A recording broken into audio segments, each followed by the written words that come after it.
been so fascinated with botanical printing. And so I decided I was going to start experimenting with it this summer. I began by collecting leaves around my property and around my neighbor's property. And it takes a lot of experimenting to actually figure out what works for the botanical printing. Not every plant will print the same. Some plants will have more acid in them, which then they'll end up being more like a white negative print without a lot of detail. And then there's other plants that have more tannin in them, and the results with those will vary also from leaf to leaf, plant to plant, and they can even change. The same plant can change on how it will print even throughout a season. I have also found that even two of the same species of plant, let's say two raspberry bushes, and they'll plant different just from one to another. So there's so many variables.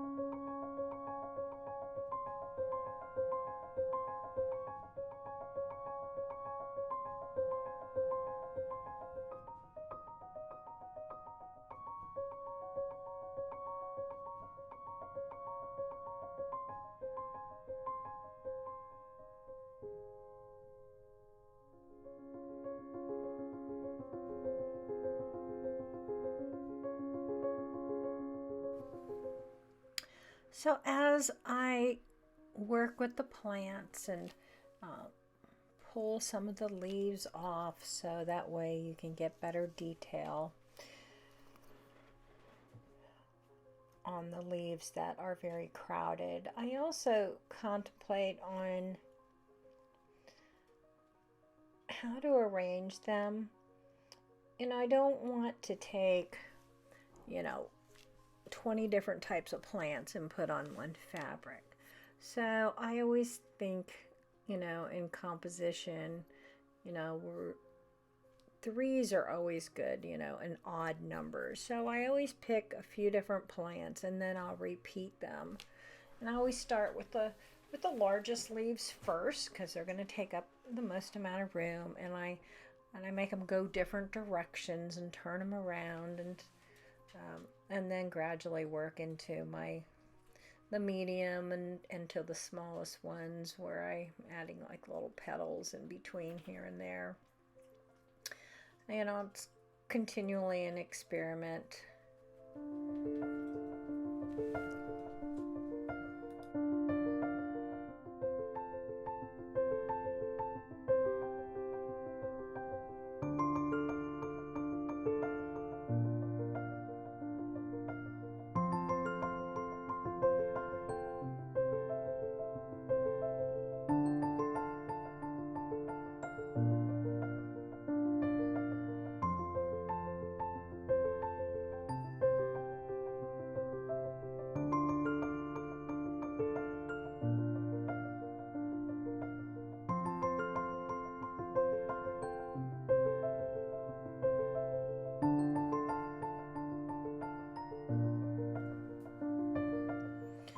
I've always been such a nature lover, and so working outside with natural materials and with the plants and my hands in the water and trying out all these things is very soothing, actually. And it's also very exciting to see what will happen. And I've never been much of a science girl, But I have found I have been needing to do lots of experimenting with this and taking lots of notes because it's working with different chemicals and different processes and different plants and trying to figure out, what works better than others with the materials that I have and the plants that are around me.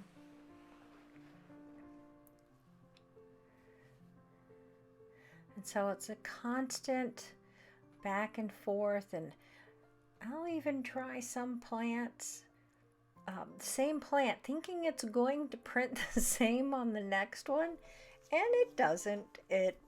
Sometimes it'll print different. Sometimes it'll be the same, but sometimes not. So I just never know.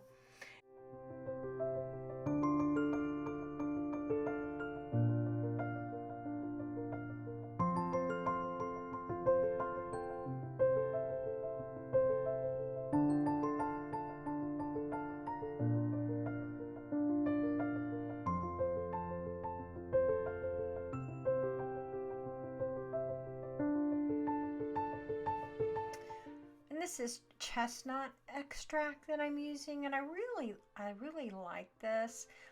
This is called the blanket, the tannin blanket, and I'm soaking that in some chestnut extract because it has a lot of tannin in it, and that will give a beautiful brown background to the fabric. And then you can also use just a water blanket, so just a clean blanket without the tannin, just plain old water, and that will give a clearer, lighter background to your plants. So there's so many variables. Everything from mordanting the fabric, that's a pre-treatment, to the types of tannin that you use for the blanket or not, the type of plants you use. Just there's so many variables, and so it's always a surprise. It's always a surprise for me on what I'm getting. One of these days I'll get it down pat, but I have so many interests in so many types of art that this is just one of many things that I've been into lately.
The entire process of the botanical printing is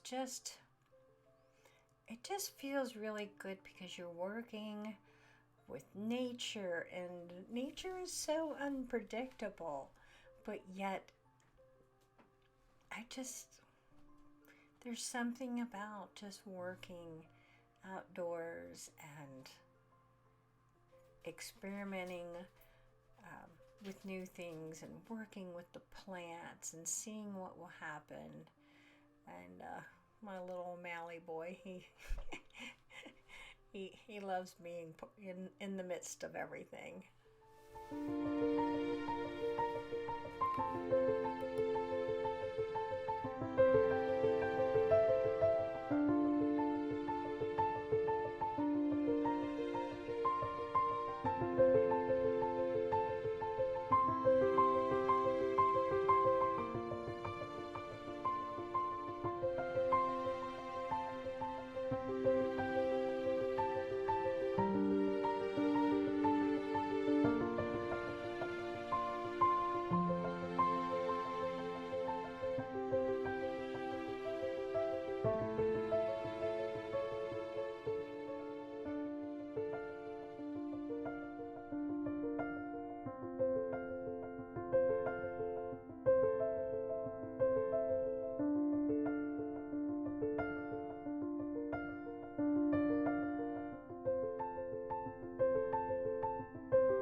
Now is the time for the big reveal. This is always the most exciting part, to unroll the fabric and pull off the tannin blanket and see what happens. My favorite plants I have found for printing in around my house is the milkweed. I get a gorgeous green, which is that one right there, and then the mimosa also, which has all that texture to it. And I find the honeysuckle has some beautiful greens right there as well. The serviceberry seems to have really good detail when it prints. And the maple, the Japanese maple, has a lot of acid, so that's white. I end up having white there. So as I've been experimenting, I think about what the results that I have gotten. And so I don't want to have like all acid plants with acid. Like this one, I have a lot of acid, and for some reason, even the mimosa tree leaves are not as dark. So for some reason on this one, I knew the bamboo would be white, and I knew the cypress there would also be white, but because it has a lot of acid. But so as I have done my different experiments, I think about, okay, this will be green, this is going to be white, and that way I can try and get more variety.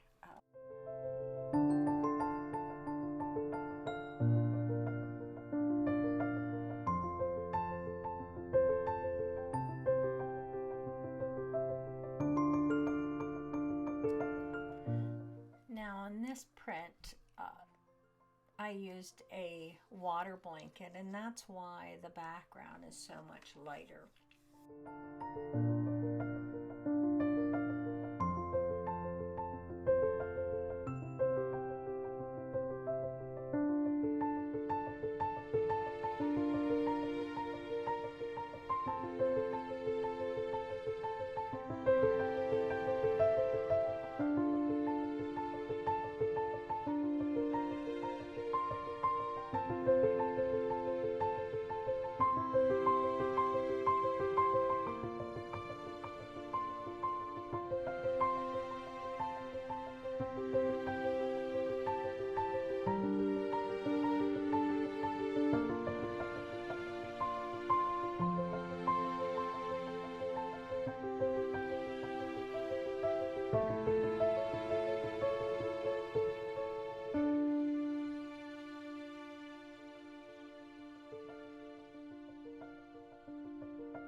lovely little rust-colored spots are from the golden cosmos leaves, which I just love the little accent from that, and just so pretty. I think that really adds having another little color in there.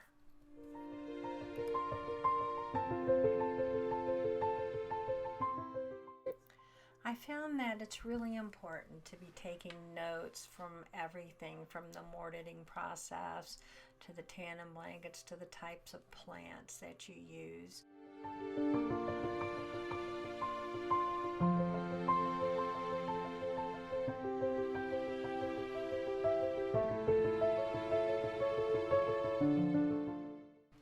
Well, I hope this has shed some light on botanical printing for you.